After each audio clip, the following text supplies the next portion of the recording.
This episode was recorded at Lavar, 9 Walter Street, Rosebank, Johannesburg. Yeah, but DJing I take very serious. I love music. I think that's what it is. Music saved me from so many dark places. Music was such a constant in my life from very, very young age, man. There are memories that are brought up because of certain songs. There are people that are brought up because of certain songs. There are feelings, emotions that are brought up because of certain songs. That's why for me, Kwaito will always be the best music in the world because it came up when I was becoming a human being, you know? Yeah, anyway, this white boy, he double booked himself for one of these campus gigs. And then he said, listen, do you want to make an extra $500? And 99, 500. I'm like, yo, I'm down. He's like, just go play songs for these guys 4 hours. You got music, ne? Yeah, I've got. At the time, I did the CD, say 10, fella. 10 CDs, 6 of them were original full albums, then you get a compilation. And then it's like, just go play music for them. You got a nice mix, yeah, I've got a nice mix. Went there, I was ill prepared. I played a horrible set. Horrible time. These guys kept coming to request, I don't have it.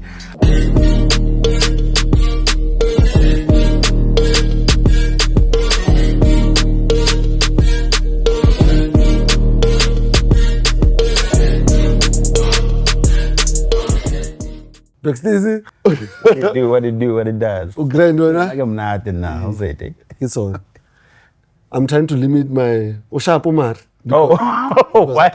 Apparently, I overdo it. Oh, yeah? It becomes 5 minutes of, yeah, why now sharp? Yeah, let like a sharp. Grind them, I don't know what, nugget sharp or not. Nugget sharp. Yeah. We're now sharp.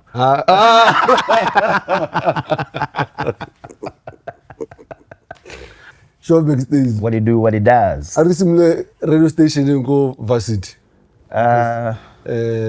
Begimpilo, that's your real name. Yeah, Pegimpilo is the real name. That's the name my mother gave me because I'm a firstborn child. So as the firstborn son, I'm supposed to take care of them. So Pega Impilo Yabo. That's where the name comes from, Pegimpilo. Are you doing that? Oh, I'm doing a terrible job of it, but I'm doing a terrible job. Yeah, but I'm lucky that I'm blessed with a really solid family, so they're helping me out. They're helping me out and taking care of them. So get sharp on. You're the one guy that I know in terms of how men generally, I don't want to start here, but but that's why you called me. Yeah. That's the reason why you called me. Men generally will say, no, my lineage, turns out you don't care about that. Oh, you mean the whole I want to carry on my lineage, I want to leave a legacy and all that. Yeah. No, I think that's just too much pressure on human beings. And I think there are too many lineages out there anyway. And it's fine if one of them just dies out. Because many have anyway, and look at us. Look at us, we're fine. Some of them don't even need to be there. There are some lineages that we hope can end, but here they are procreating non-stop. In the name of. So yeah, I'm okay with that. I don't want to leave a legacy. I don't want to, that whole what you want to be remembered for. Man, I just want to live my simple life and not bother anybody and not be a burden to anybody and help those that I encounter in living this life as well as fruitfully and happily as they can. That's really me. And I'm one of the beneficiaries, by the way. Yeah, we've done some good things together. We've done some good things there. And I think for you, it's because I feel the same about you, is that you even though it's not something that you plan on, that's just who you are. You like to help. That's your reflex. And I remember, when was it, 2 weeks ago, when you called me and said that, hey, it's enough of this. Lemonka's gonna sort it out. Lemonka and now I want to pull back. You can want to pull back with all you want, but you are who you are, you know. And whether it's because of how you were raised or it's in your nature, you are who you are. And yeah, you're gonna do what you do, and I'm gonna do what I do as well. So yeah. Now let's talk about what you do. Yeah. So my first encounter right now, no go back, go rage. Oh, yo. That's a long time ago. That's 20 years ago, 2005. Yes. Yeah. What were you doing there? I was pretending to be an A&R. I was pretending to be an A&R manager, marketing manager / record label assistant. Like, it's an independent record label, so you know that in independent record labels, you are pretty much, you do anything that you are required to do. So road manager, artist manager, DJ, A&R, PR, all those things. I did that at Outrageous Records, and yeah, it was a great time. It was a really, really wonderful time. It was the first job I ever had, actually. Yeah, first job I ever had out when I moved to Johannesburg in 2004 August. In October I started 2004. What did Zino see in you? This one is ready. I just hung out there a lot. I just hung out there. Like, I can't say there was anything big or anything amazing about me. When I moved from Cape Town to Johannesburg, I used to hang out a lot at Outrageous Records as well as Ghetto Raf. And I'm like, yo, man, I can do what do you need me to do, really? It was basically, I'm moving to a new town and I need to establish myself. Because at that point I was living on my uncle's couch and I wanted to be my own person. My mother raised me not to be too dependent on other people, you know. And so I was like, this is a short temporary thing. Let me go find a job. And I would just bother those guys. Hey, what do you need to be done? I'll type a few things for them. And they're like, oh, you write nice. Yeah. Do you need somebody to drive somebody somewhere? Yeah, I can drive. And then JJ was the A&R and artist manager at that time. And then he Which left. JJ? JJ From Val. Yeah. JJ's been he's been in the trenches, most JJ. Yeah, JJ Sisang was A&R at Outrageous when I got there. And then when he left, that's how they hired me, because they needed somebody to take over his position. Yeah. So it was just a matter of right time, right place. Yeah. Who was under the catalog that you had? When I got there, I think H2O had just released their first album. So I was working with them quite a bit. And then I think, what's that compilation? The second compilation that came out of Outrageous. Yes. Yeah, so I was helping push that as well. Radio interviews, getting playtime on radio. And then Proverb was working on his first album when I got there. Ne? Yeah, Verb was working on his first album when I got there. And Zabs, I think Zabs had just released his first album, if I'm not mistaken. Pebbles was working on her first album. And Reason was bothering people trying to get onto the label. Because Reason was in high school, and every time after high school he'd come to the label. Can you perform?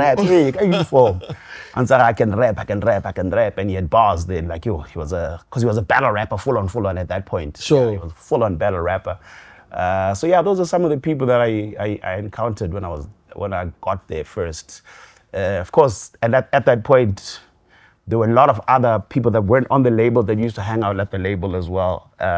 Because I think I don't want to call it cliques, but there was a camaraderie with the type of hip hop that Outrageous was putting out, and the type of MCs, your Val MCs, your more lyrical MCs that were coming out at Optical that time. Illusion. Yeah, Optical Ill as well. I think they were also working on their second album at that point. So yeah, those are the people that I encountered at that time. Yo, that's such a long time ago.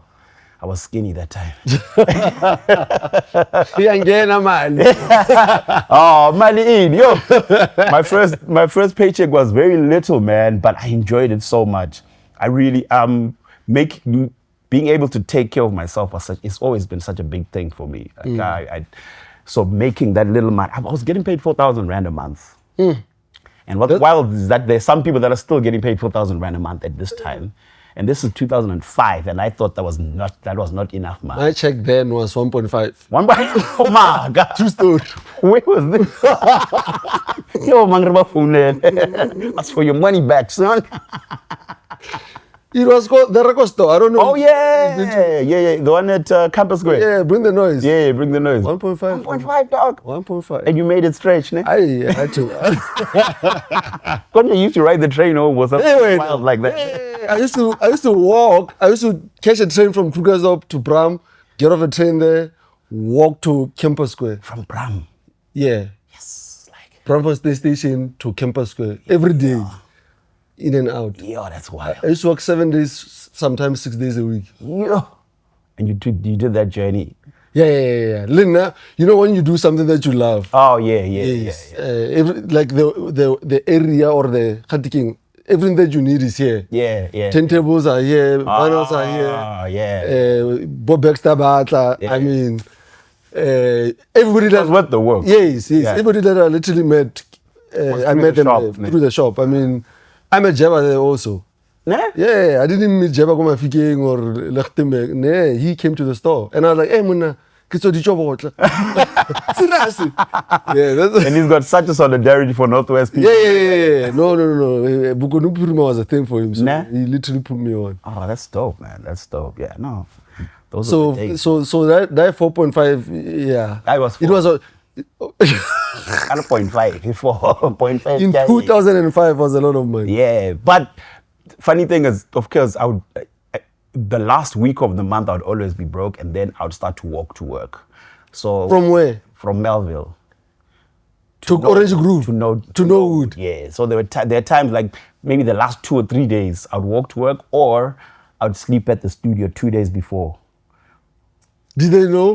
Yeah. But I would act like I've got shit I need to work on, guys. I'm gonna stay overnight. But I know Tuli knew. She was like, oh, okay, no. You know what's up. Yeah, I know. But those were wonderful times, man. We were young and we could do those things. Yeah. I did that when I had gigs on Thursday or Friday. Yeah. I was like, Krugersdorp is too far. Then you sleep at the store. Yeah, I'll go do a gig, come back. I can hide the keys. Yeah. Put a couch on the next day, get bathroom, menonyana, back on the job. No wonder it smelled so. Ah. Anyway, And then the next time we met was called Matchbox or Matchboxology. Yeah. When we did that MTN Exploded project. what was happening there? What's his name? Man, Bionic. there we go. Yeah. So Bionic, this is I think about a year or 2 after I stopped managing Verb and the other guys. And he just came to me and said, look, I've seen some of the I've been watching you do your things. We are starting this project called the MTN Exploded, where it's basically they were trying to preempt the digital era of music distribution. So MTN wanted to create their own store, a digital distribution store. But instead of just saying, here's a digital distribution, they wanted to develop artists as well. So there was a A&R aspect to it, on developing people from how to produce music, mixing, mastering, working on your PR, creating a brand, just developing the holistic side of being a successful artist is. Because when you're an artist, at least what I've noticed is that you focus so much on just being dope with your art and forget that you've got to convince people to buy into it, and there are all sorts of other aspects on that. So that's what I did. I was A&R and did some PR and road management, artist management, and DJing for some of the acts on that. Let's go all rounder sharp. Yeah, you know what? I'm an all-rounder. I don't think I'm an all-rounder. I'm just not focused. I'm just. The time I was watching TV, I couldn't sleep. I got Bexta was presenting a gambling show. Oh! I'm like, what is going on? How was did you wild. get into these spaces? That was wild. That was so I get Endomo produced that show, and Endomo was a partner with Matchboxology in MTN. Yes. So the guys, I used to MC a lot of our live events. Like anytime we travel around the country doing events, I would MC the events, host. So the guys were like, "You'd be nice on TV. We're developing a little something." I'm like, "Okay, put me on," and they put me in, just like that. Now that you mention it, you've MC'd 1 of 2 of my gigs. I don't remember where. Really? But, yeah. Somewhere either go Melville or I wouldn't be surprised actually, because it's something that I love. I've always been an MC, like a host for events. Back when I was pretending to be at university, that's how I made a living. How long did you pretend? For 4 years. 4 years? Yeah, for 4 years. So I used to make a living by MCing like your product activations on campus. Yeah. So because I was at the radio station, when they want to activate stuff, they would hire me as an MC, and I would do the activation. So it's just something that I've always loved doing. So besides Proverb, you managed somebody else? It was Verb, Ntabi, and Reason. All at the same time? Yes. I only remember Verb. Yeah, it was, because remember those, Ntabi and Reason were still on the come up. They were still developing. I think this was the first year out of high school for Reason. And but look, I say managed, but I really did a terrible job. Well, not a terrible job, but I wasn't really great at it. I had great ideas, but execution gets behind it up. I mean, you know this, artist management is a lot of work, and I find there are a lot of people that say they're artist managers when they're just people that send invoices. You know, that's artist management. When you What did you pitch to Proverb that you think you didn't execute? Taking him international, because I always when I got to Outrageous and I heard him rap and I saw him perform and his work ethic, I always thought, man, this guy should break internationally. So one of the mandates that we had spoken about when we were leaving Outrageous was to get a record deal that's not only for South Africa but for internationally. So we had a couple of conversations with EMI, there was a Kingdom Records, there was a Sony. We spoke to all these guys, and one of the key things that we spoke about was we really want to pitch Proverb internationally, and I did not execute. I think that's the one thing that I could say. That's a major thing that I can say I didn't do too well for him. Is it the thing that made you leave? Because I remember you was distraught when you left. When you said you were trying to do something else, you're leaving the music. He was distraught? Yeah. He's like, Bexta is leaving, man. He didn't say Bexta is leaving me. Like you guys are breaking up, but yeah. Because for him, clearly somewhere you guys finished each other's ways, and there was somebody who he knew believed in him so much beyond the things that he could see. Yeah. Bexta udumela mo gonna, no matter what. He knows whatever I feel inside, he can actually say it. Yeah. Now when you leave, is the similar thing when I told Jabba that, yo man, I'm starting my own tech shop. Hey. Yeah. Hey. It was a big deal. It was not nice. So similarly to that. Yeah. Okay.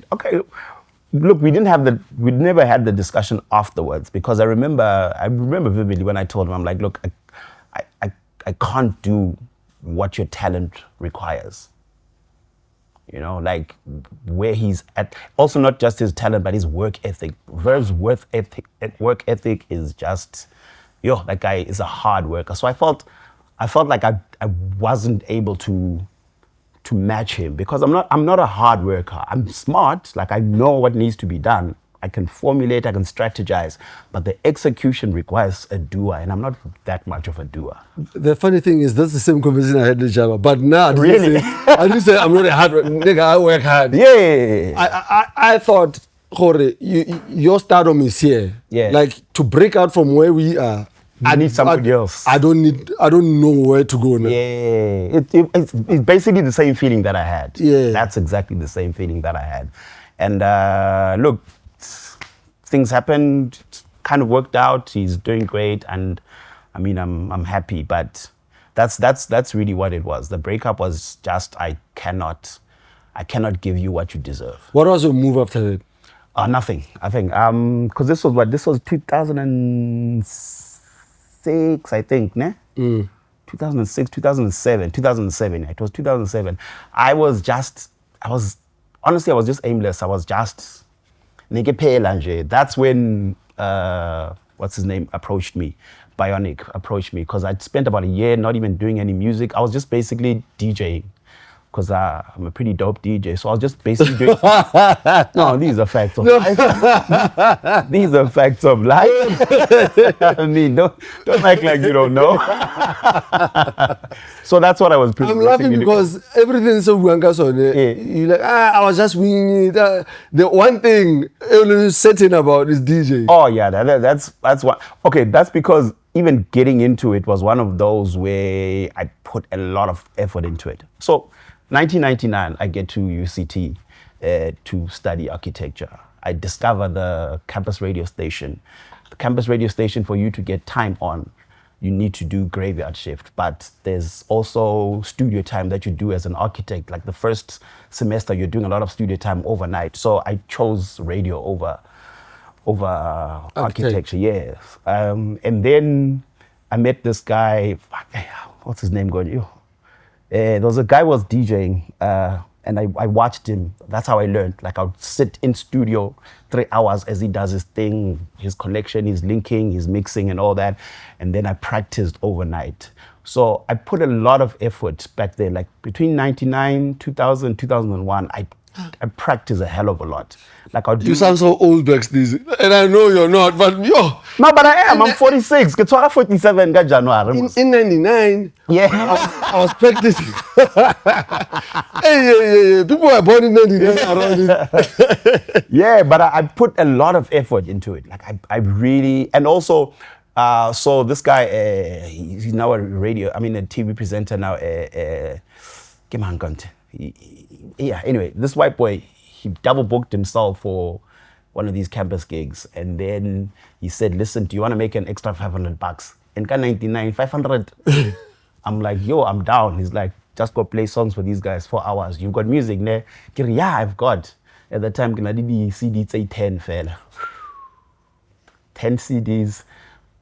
6 of them were original full albums, so you get a compilation. And then it's like, just go play music for them. You got a nice mix? Yeah, I've got a nice mix.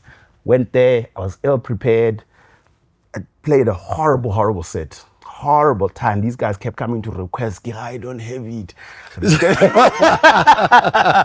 Don't you have it? I don't have it. Don't you have it? I don't have it. And it pissed me off so much that I was not prepared. So one of the things that I'm very pedantic about when I'm booked for like your corporates, your weddings, your birthdays and whatnot, I want to be prepared. I want to know my audience. I want to know what the mood of the theme is, and then I can prepare accordingly. Because when I left that place, I felt like I had let down the whole entire world. So with DJing, I take it very serious. Even now, there's some. I mean, I do a bit of club DJing, yeah, but I mostly do your corporate, your private events, your weddings, birthdays, and stuff like that. But I'm very pedantic. There's some clients that I've said, okay, it's fine. You don't need me. Find another DJ. Because when I ask for things, they're like, you're asking for too much. But the reason why, when I'm at the gig and you enjoy yourself and you don't say the DJ had a problem, is because I'm prepared. I love being prepared. I guess maybe that's why I hate weddings. Yeah. Because you see, now if you're not prepared for those things, all the eventualities, who's going to talk, who's likely to be an interruption, where did the guys meet, how long have they been together, where do they grow up? Because there are all these musical... How you are part of production? Yeah, because there are all these musical idiosyncrasies that you can bring to a moment like that. And remember, when you're a DJ at like a wedding, you're the soundtrack to this day that's going to last forever. That's what you are. I thought about it the whole way around.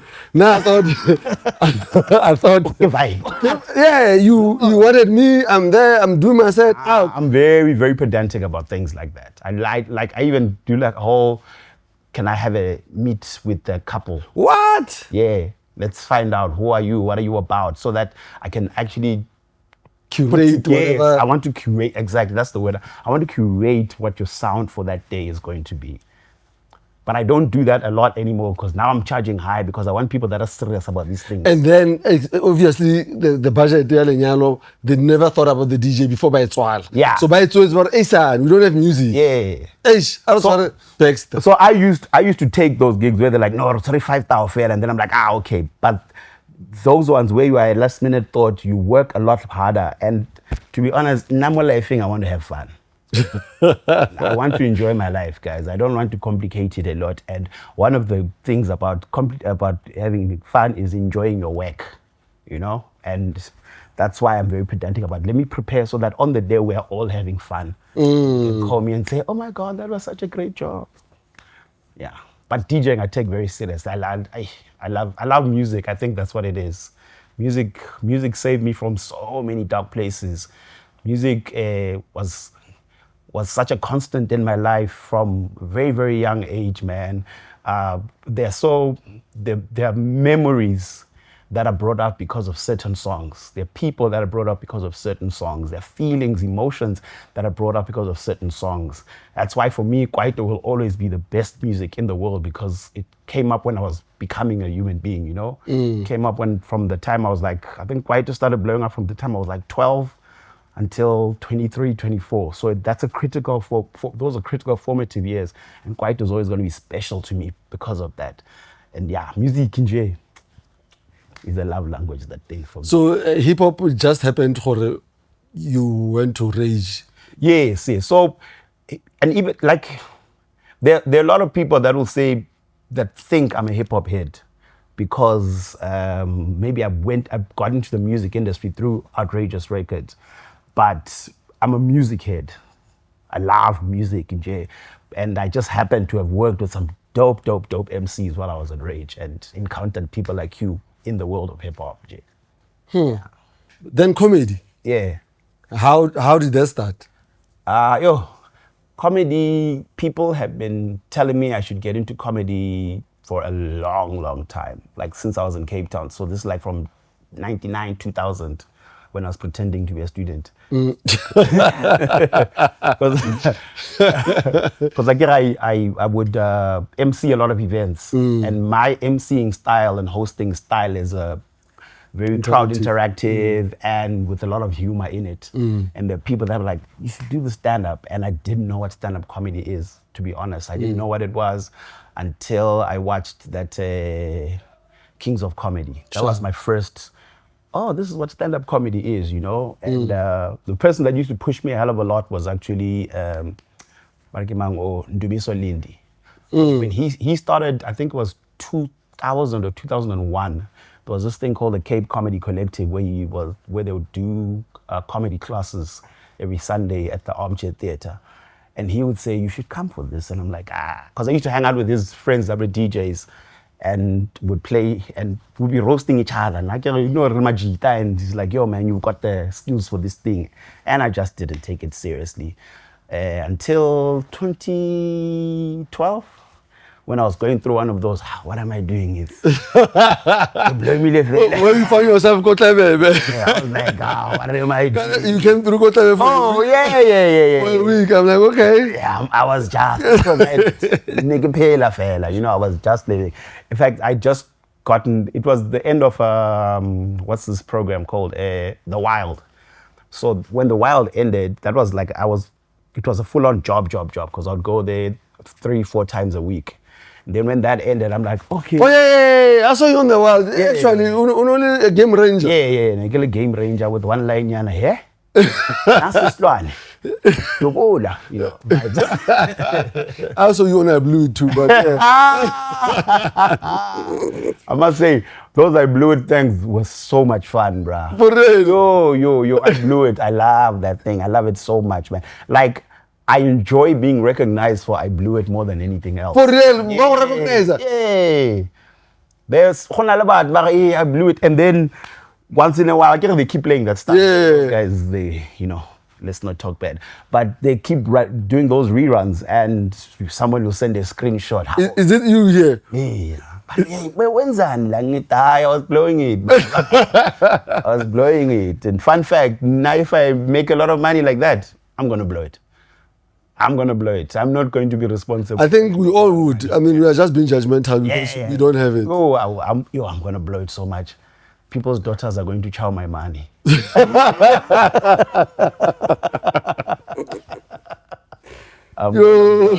yeah, so to get into comedy, when I was doing nothing, I called Ndumiso and I said, yo, man, I want to try this comedy thing. This was 2012.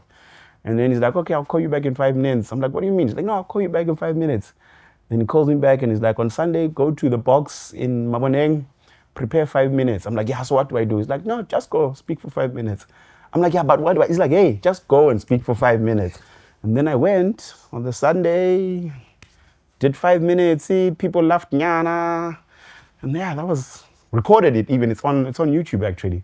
And ever since then, I was just trying it out a little bit. I think the first year I only performed like 3 times.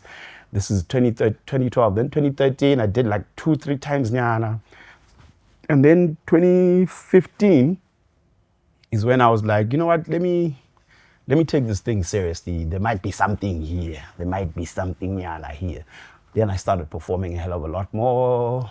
I died a lot more. I was mad at myself. I studied a lot more. I watched other comedians. I read about comedy, understood the craft, and just got better and better and better. And hosting, having your own event, how did that start? Because now you became the guy now. That was also, hey man, you know, I don't know, like I'm not a believer in your gods and divine intervention or whatnot, but now for some reason, as I go through life, human beings encounter me and see something in me and they're like, try this, and then it kind of works out. So I just performed at a gig that I wasn't supposed to be on. I performed last, I killed. Then the owner of Shakers came to me and said, look, I want to extend and open from Wednesdays, because they were only opening Friday, Saturday, and Sunday. It's like, I want to start opening from Wednesday. Can you come run a comedy show for me? I'm like, okay. and that's how we started. 2017, we started Shakers Comedy Nights, and Khanyane. I mean, some nights I'll be on my own. Some nights I started it with George Kuda, because he was better known in the industry, so he had more contacts of getting comedians. The first 2-3 years, I was spending my own money on it. Just like, hey, it's a labor of love, and it's the longest relationship I've had right now outside of my family. Yeah. Well, outside of my family and close friends, like that's the longest relationship I've had. Let's talk about relationships and family. Yeah. The reason you called me here. You are very straightforward. I don't want kids. Yeah. I don't like, and at your age, 46, Yeah. how is the dating game? Because people want to be, married, Yeah. have kids. First date or last date? This is just how I operate. I'm not looking for a relationship. I'm not looking for long term. There've been times when I've been like, oh, okay, let's try a little longer. And then 3 months down the line, I'm like,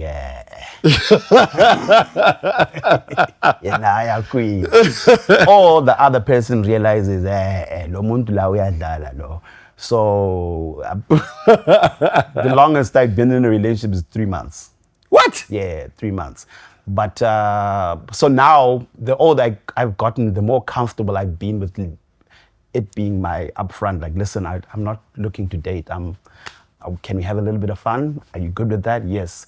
If we're doing anything, the longest it can last is 3 months. I can't go any further than that because upfront. Because then after that, we're asking questions like, what are we? Where are we going with this? And it's a fair question. It's a fair question. We can't just be taking each other along for long walks with lies in between. You must be honest and open what you're trying to do with yourself. So it's something that I've come to terms with that, and I think it's more because, okay, I've been going through a bit of therapy, and it's a lot to do with the trauma growing up, watching relationships that just break down, and also because I moved around a lot. My family moved around a lot growing up, so having roots that are solid is something that I didn't have. I mean, so in heart, you are nomadic. Yeah, I'm extremely nomadic.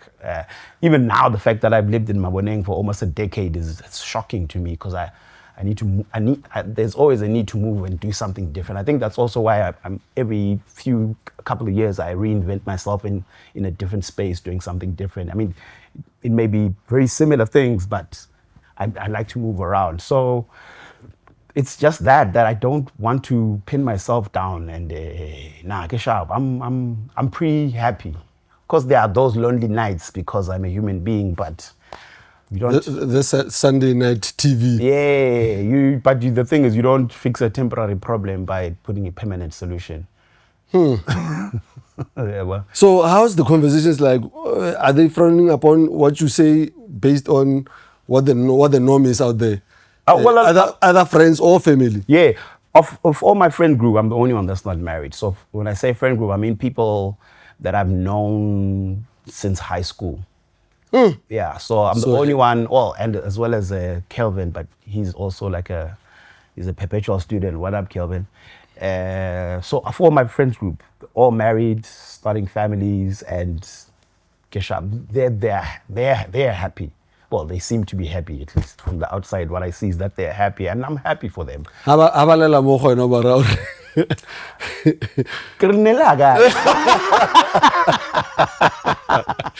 I'm just kidding. No, I'm just kidding. Look, I try not to put too much input because that's a completely different world, and the dynamics of their relationships with their people and their people's families and the extended villages that they've created. I don't know the idiosyncrasies of that. So I try not to put too much into it. All I ask is that just be happy and be honest with your people. That's it. Yeah. State of politics in SADC. Eish.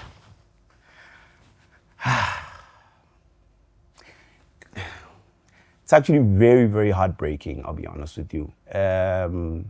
Because my family is connected to 3 countries, Botswana, Zimbabwe, and South Africa. We've got family roots in all those areas. And from a very young age, I've been exposed to, well, not necessarily politics, but just human life and the expectations on how to build a society and what we can do to be better. And I find that, unfortunately, the people that we have chosen to be in charge of that they don't care about us. They really don't care about us. It's not even that they're messing up. No, they don't care about us. In South Africa, in Zimbabwe, in Botswana, people are kind of excited with the current new president that's been on. I think he's been on for almost a year and a half or so. But I saw that they're trying to legislate that alcohol must be sold for 24 hours. Where? In Botswana. They're trying to get alcohol sold for 24 hours. Yeah. That is their focus. Or economy maybe. That's the focus. And the challenge is people are saying, hey, what do you mean when you can open a clinic for 24 hours? Yeah, that's what I mean. That's the focus. Yeah. With what's happening, with how people need jobs, how people need people with imagination, with how people... What we need right now is for an African leadership that can recognize that we don't have to keep being beholden to the West on how we run ourselves. And unfortunately, we still have a leadership that's always asking, what does the West want? What do we do to appease the West?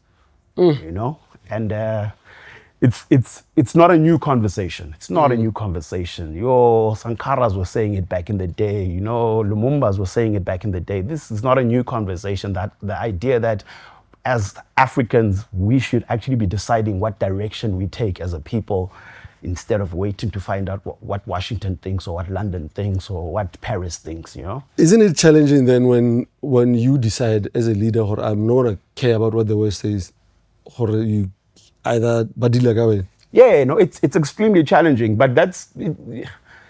Gaddafi? It's the thing is, the problem is that if you do it on your own, they'll deal with you. But if the continent does it, are they going to kill all the presidents?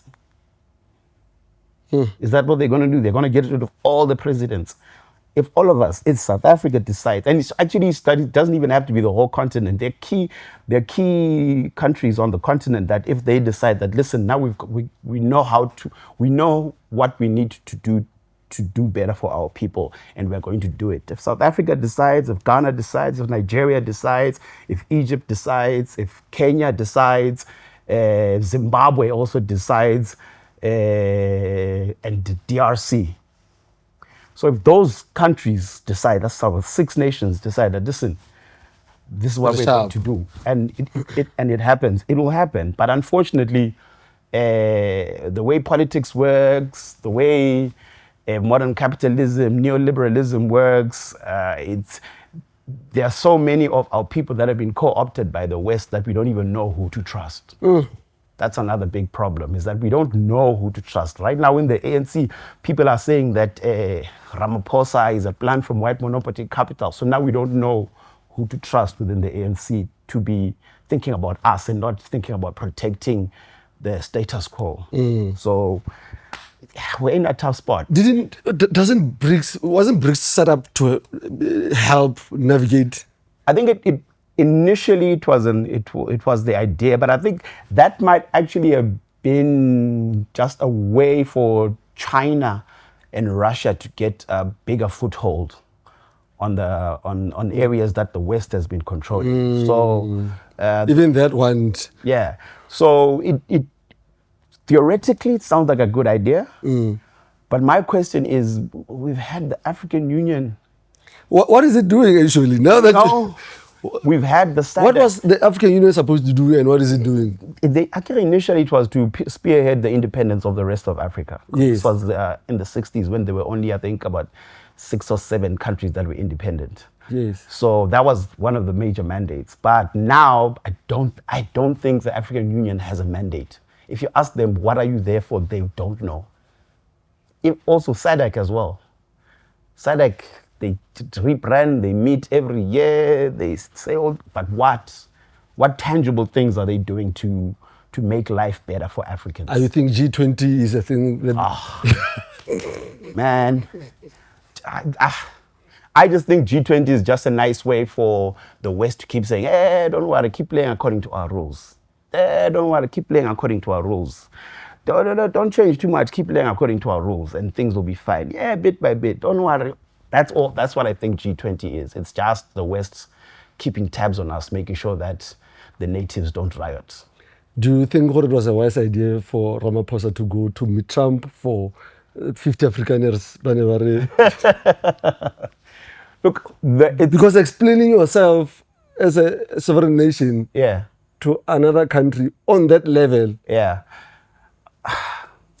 Okay, the tricky thing is because of trade deals and the relationship between South African business and American business, there's an element of that he had to do something. Whether it was going there to explain, that's another story. But there was a need for something to be said from the presidency, something to happen from the presidency, and also because it's a weird time right now in geopolitics, in the sense that America seems like it is losing its grip on the empire. And because of that, also your Britons, your France are also losing their grip on the empire. And then there's the rise of China that's taking over globally. And then Russia, they're also doing their things. There's an atmosphere geopolitically of we don't know who actually runs the world. And the way America is trying, they've done it all along, but now it's the only thing that they have is they've got a bigger army and they've shown the world they're willing to use it. Right now, China's got a biggest army, but they've never shown the world that they're willing to use it. America, they've invaded places, they've assassinated leaders, they've done regime change all over the world. So with America, it's one of those tricky situations where you've got to do something, because you can't just be like, okay, Americans, do your thing, we're going to carry on like this, because they have shown the world that they're willing to do whatever it takes to keep a grip on what they believe the world should be like. They're willing to kill, they're willing to invade, they're willing to steal. Talking about killing and do you think Israel will stop at some point in our lifetime? No. The Israeli plan is to take over the whole of the Middle East. The Israeli plan is to take over Lebanon, the whole of Gaza and the West Bank, to take over Jordan. It's there are documents that are out there showing that when the Israeli state was created, that the plan was for a greater Israel. So this idea that we must talk to them nicely and then they will stop, it's not going to happen. Their plan is to take over that place and make that whole greater area just Israel. Lebanon, Palestine will be gone, Syria, some parts of Syria, Jordan, and some parts of Egypt as well. They want to take over all that place. So I don't think diplomacy is going to work with Israel. I don't think so. I'm painting a very sad situation, eh? Hey, because now how did Egypt Akamo? Because I saw the talks last week.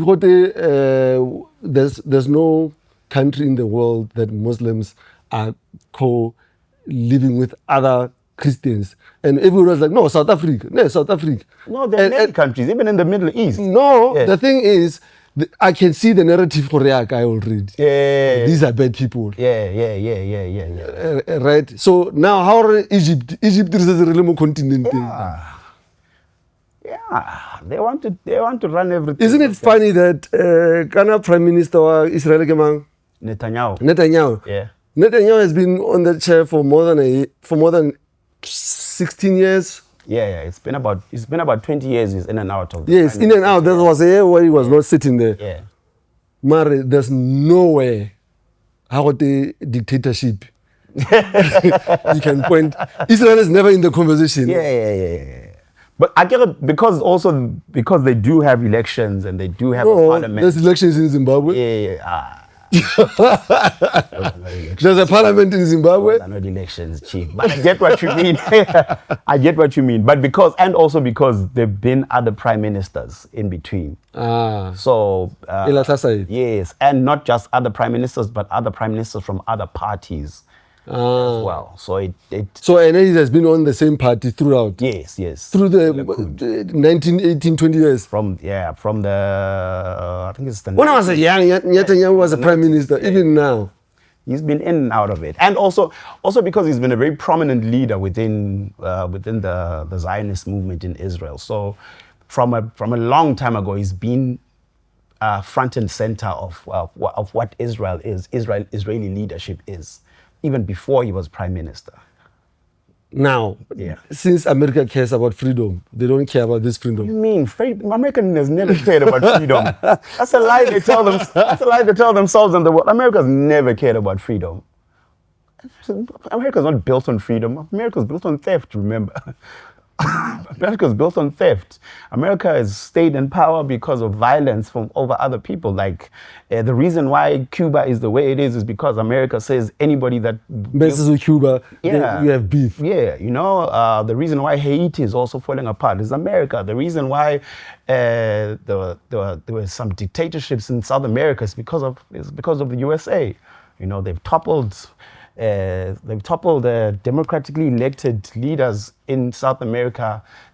They're not about freedom. America's not about freedom. Cuba has been sanctioned for many years.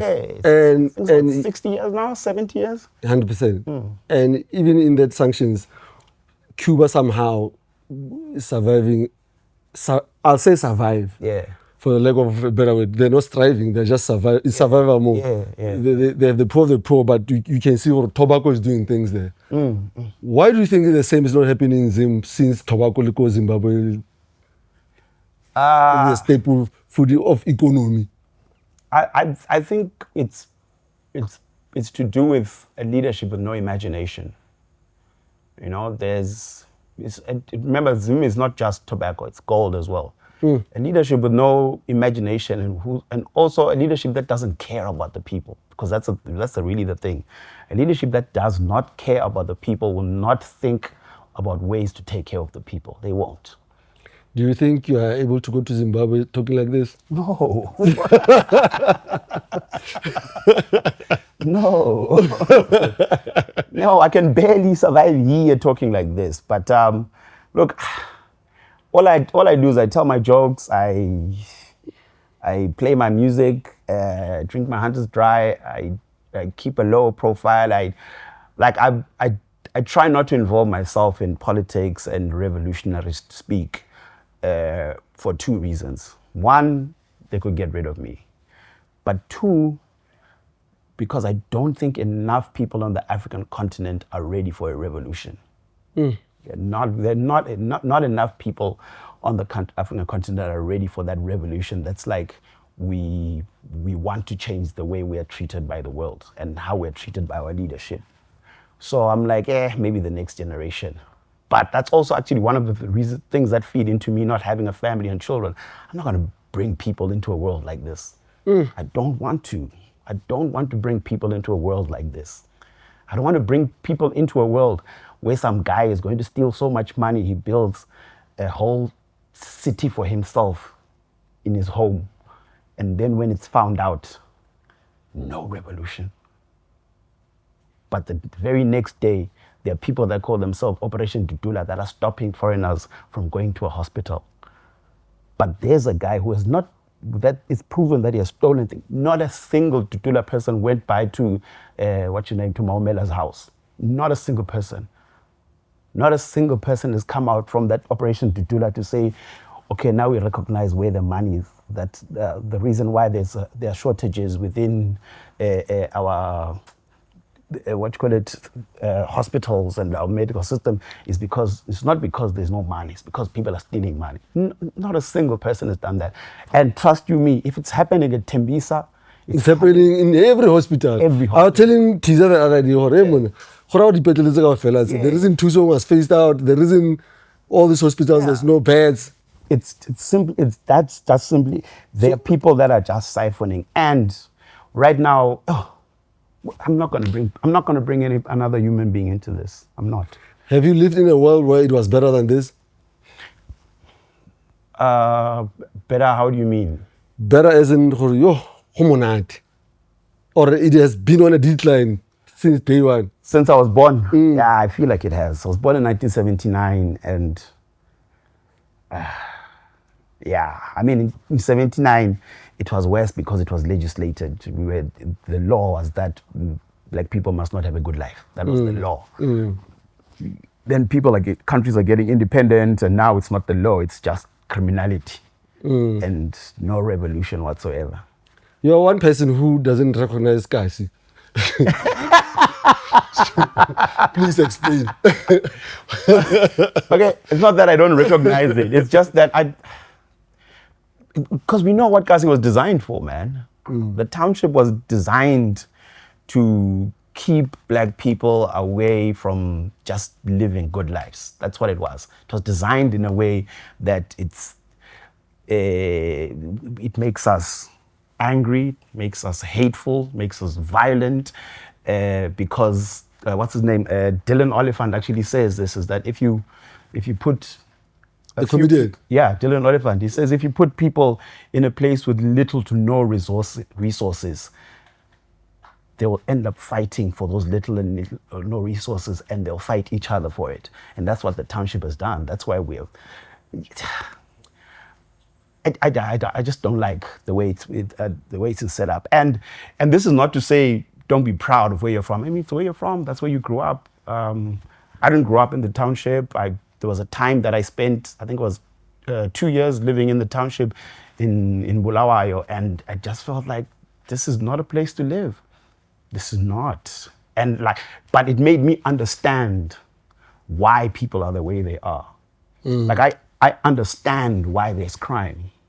It's not a good thing, but I understand why people are violent. And it's not just that men are violent. The township breeds violent people. Anytime you piss off anybody in the township, it's never as kulmanga. It's never. It's always, and it's the same thing with the women, the children, the adults. We're prone to violence. We're designed when we're in that powder keg of an environment. They just make us violent. And post-independence and post-democracy, nothing has been done to change that. The fact that there is a township that is younger than South Africa's democracy is just ridiculous. Diepsloot.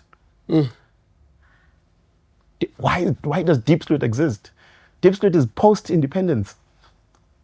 I mean, post-democracy, it should not. And even the townships that are designed by our town planners, Cosmo City, the way it's laid out and planned out.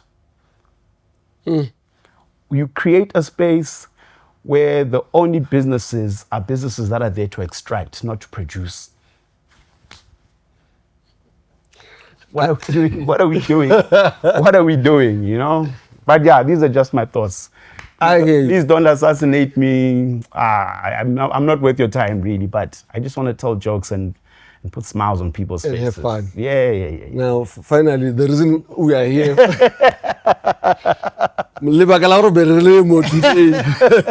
After an hour. The third element of hip hop. Yeah. We had 2 episodes, and the first episode was J Stash. Hey, wait, what did you watch? I watched the J Stash one and Fortune. Okay. Yeah. And what's your take on both episodes? I enjoyed Fortune a hell of a lot because it was nice to listen to somebody that was on the streets. He was kind of watching, but also involved in the development of South African hip hop during that period. I don't know if I'm making sense. Yes. Because it was Ramesh is the one who was actively in the hip hop. Yes. But yeah, now he kept being pulled in because of Ramesh. Yes.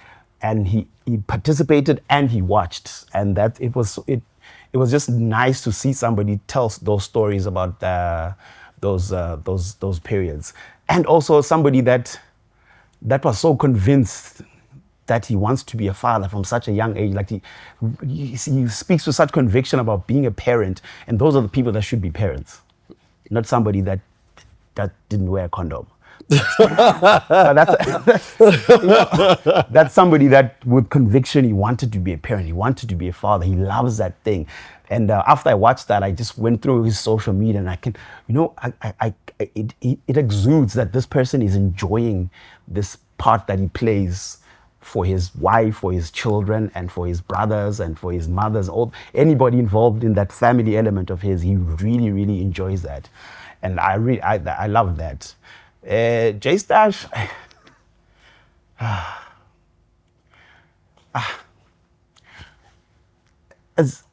I feel that he might not be very self-aware, and it's been a thing of his for a while. Remember when you spoke about the beef that he had when he did that diss track and he was dissing everybody in music and all that. I was at Outrageous, I think, at that time, because I think it was 2005, 2006. I was at Outrageous at that time. And I love music and I love the artistry of an MC, and I listen to J Stash and I'm like, why? Like, why? Did anybody ever write a diss track for him? Did anybody ever? Why? No, yes, Tux did. Did Tux write a diss track? Yeah. Or a bar? This track. A whole track? Yeah, the track was called Beach Talk. The Fisher Jabba. Okay. Well, the point I was trying to make is that he's not that dope of an MC for people to give for him to have had such a big head about himself. I don't know if that makes sense. He played a critical part in the world of hip hop, in putting events and so on, but that doesn't automatically give him MC credentials. I don't know if I'm making sense. Yeah, so that's what I felt about him. But it was nice to see at the end of it where he's actually looked back and reflected and saw and seen the error of his ways and trying to be a better person, because that's all you can do while you're still alive. If you are making efforts to be a better person, you are doing fine in my books. If you are like, I'm still alive, I see that time I was an idiot or whatnot, okay, now I can change my ways. And I feel like he's gone, maybe it's the age, it's growing up and realizing it was a stupid thing I was doing. But yeah, I just hope for his sake he keeps growing and becoming a better human being, because he seems like a nice guy. Seems like a nice guy. You know? Seems like a nice guy. An arrogant guy, but nice guy nonetheless. Yeah. You know, I don't know what I was expecting. What were you expecting? I don't know. Because you are the most honest person I know, and why would I put you in the chair? I don't know. I don't know about me being the most honest, but I just, Yo, man, you're very honest. You ask the toughest questions. I don't even remember the particular importance on Nemar. There was a time you were frowning upon the things that I was saying. I mean, right now as I was talking to you, yeah, Lefukolate slipped out, and you're like, yo, why? Why are you saying that? Why? Let's break it down. Why are you saying nigga? Oh yeah. Why? Like, let's break, like, if it's Leander. You know when you have to obviously initially I tried to defend it. Yeah. And you are so quiet in the question Yeah. that I had to come back to answering. So that's just one of. I don't know, man. I don't know. So I don't know. the fact that you and obviously if somebody will about hip hop, I know they play some sort of a role in the game. Yeah. And yo, that was work or that was terrible. The only thing I can focus on is Where you are now. no. Why didn't you have an album after the launch? Why no launcher? I mean, launcher means there's a product that needs to be he's my homie though. Like, don't no doubt about it. Him and my way to Hey, my way too. Yeah. Damn. I bumped into him a few months back at Artistry.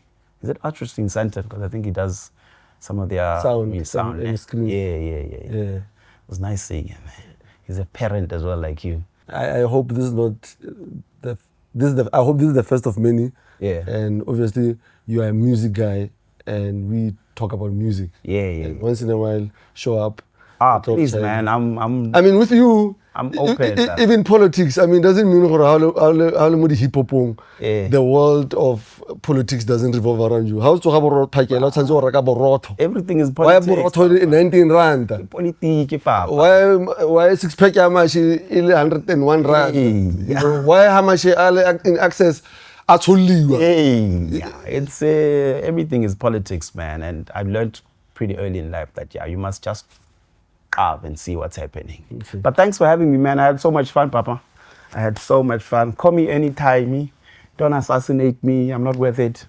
But yeah, shout out. Ladies and gents, Bexta.